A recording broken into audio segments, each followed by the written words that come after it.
আজকে আমাদের রান্নাঘরে দুটো মজাদার তরকারি হবে, যেটা হচ্ছে গিয়ে একটা হচ্ছে শোল মাছ। এই যে শোল মাছ নিয়ে এসেছি, এত বড় একটা শোল মাছ, 1 কিলো 100 গ্রাম ওজন শোল মাছের আম দিয়ে টক আমশোল। আর আপনার কুমড়া নিয়ে এসেছি, টক কেটে নিয়ে এসেছি কুমড়া দিয়ে, পাতলা মাছের মাথা দিয়ে কুমড়ার তরকারি, পাতলা মাছের মাথা দিয়ে কুমড়ার তরকারি আর আমশোল। তো আপনারা এখন দেখতে থাকুন। আগে মাছটাকে আমি কেটে নিই। মাছটা কত বড় মাছ, আরে বাবা এত বড় একটা মাছ। আঁশগুলা দেখুন, এত বড় বড় আঁশ। হ্যাঁ, মাছটাকে কেটে নিচ্ছি আমি, এখন ছাড়িয়ে নিচ্ছি।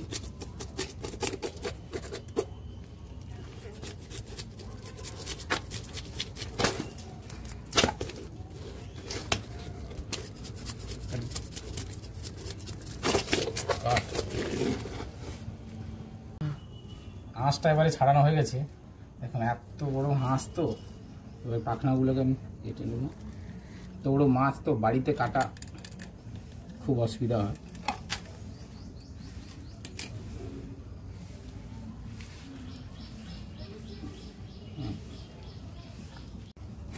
মাথাটাকে আগে কেটে নিতে হয়। মাথাটাকে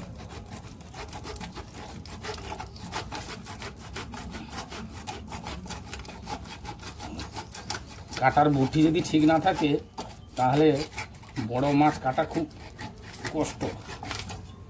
হ্যাঁ, এত বড় একটা মাথা, বটিটাকে আপনাকে ঠিক রাখতে হবে কাটার। তবে গিয়ে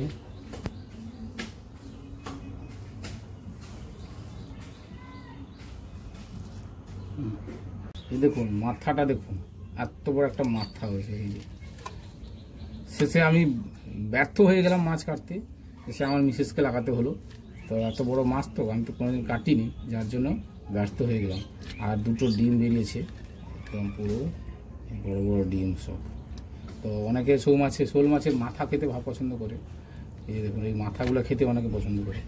হ্যাঁ, যেরকম আমার মিসেস, তো কিন্তু মাথা খেতে খুব, শোল মাছের চাকা খায় না, মাথা খায়। যত বড় শোল মাছ এখন মাথাটা ওকে দিয়ে দিতে হবে।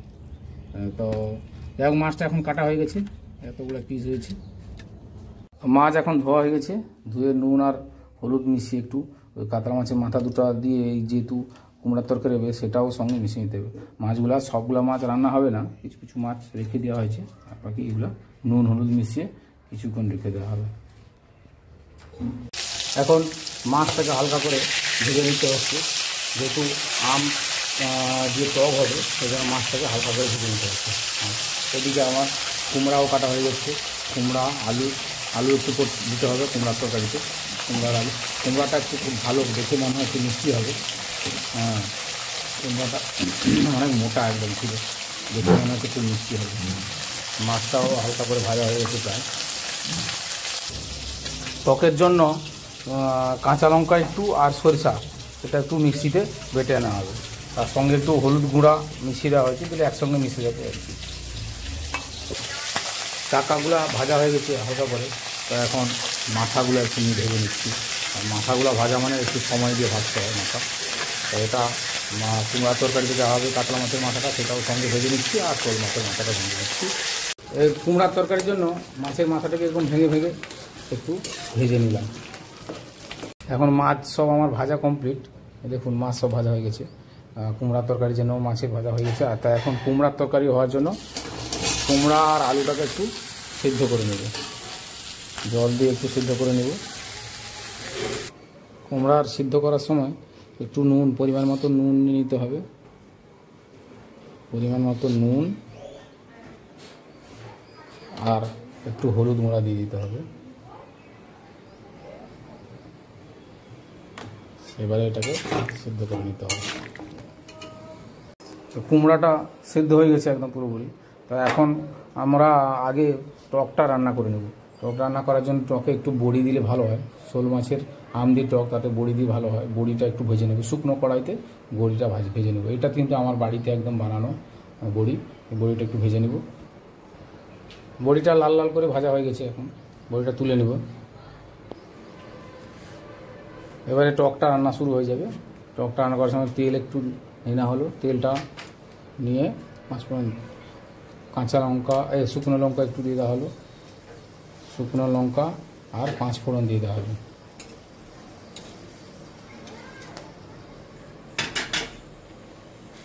দিয়ে দেওয়া হলো।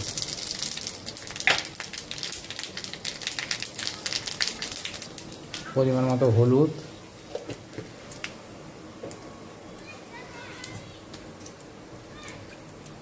এবারে তরকারিতে জল দিয়ে দেওয়া হলো। জল দিয়ে জলটা একটু ফুট উঠলেই আমটা দিয়ে দেওয়া হলো। জলটা এখন একটু ফুটছে, তো এবারে পরিমাণ মতো নুন দিয়ে দেওয়া হলো আর আমটা দিয়ে দিতে হবে, আমগুলো দিয়ে দিতে হবে। এবারে আমটা একটু সেদ্ধ হয়ে যাক, তারপরে মাছটা দেওয়া হবে। এখন ফুটে গেছে, এখন মাছ দিয়ে দেওয়া হবে।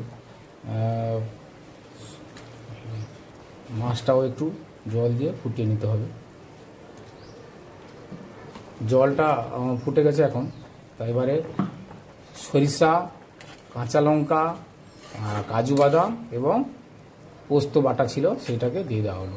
পরিমাণ মতো দিয়ে আবারও ফুটতে দিতে হবে, গ্যাসটা বাড়িয়ে রেখে ফুটতে দিতে হবে। যত ফুটবে টকটা একটু জোরে ফুটিয়ে নিতে হবে, ফুটলেই ভালো লাগে। সবশেষে বড়ি দিয়ে দেওয়া হলো, বড়িটা দিয়ে দেওয়া হলো। এবারে একটু হালকা করে গোটা নাড়িয়ে নিতে হবে। কাতলা মাছের মাথা একটা আছে, ছেলে যেহেতু আমার ছেলে শোল মাছ খায় না, সেই জন্যই তার জন্য কাতলা মাছের মাথাটা দেওয়া হয়েছে। এইবারে দারুণ একটা কালার এসছে। তরকারি প্রায় কমপ্লিটের দিকে। একটা আম একটু ঘেঁটে দিতে হচ্ছে, কারণ একটু টকটা আসবে, নাহলে আমটা না ঘাঁটলে আবার টকটা ঠিক হবে না। একটু টকটক লাগলে, আমের টক তো একটু টকটক লাগলে একটু জমে খাওয়া আর কি। সে তরকারি দেখুন, তরকারি প্রায় শেষের দিকে, আর একটুখানি হলেই টকটা কমপ্লিট হয়ে যাবে। এবারে তরকারি একদম হয়ে গেছে, পুরো কমপ্লিট, পুরো একদম একদম কমপ্লিট। এবারে আমরা কুমড়োর তরকারিটা বসিয়ে নেব। এটাকে আমরা ঘুরে বসাই কুমড়োর ঘন্ট বলি।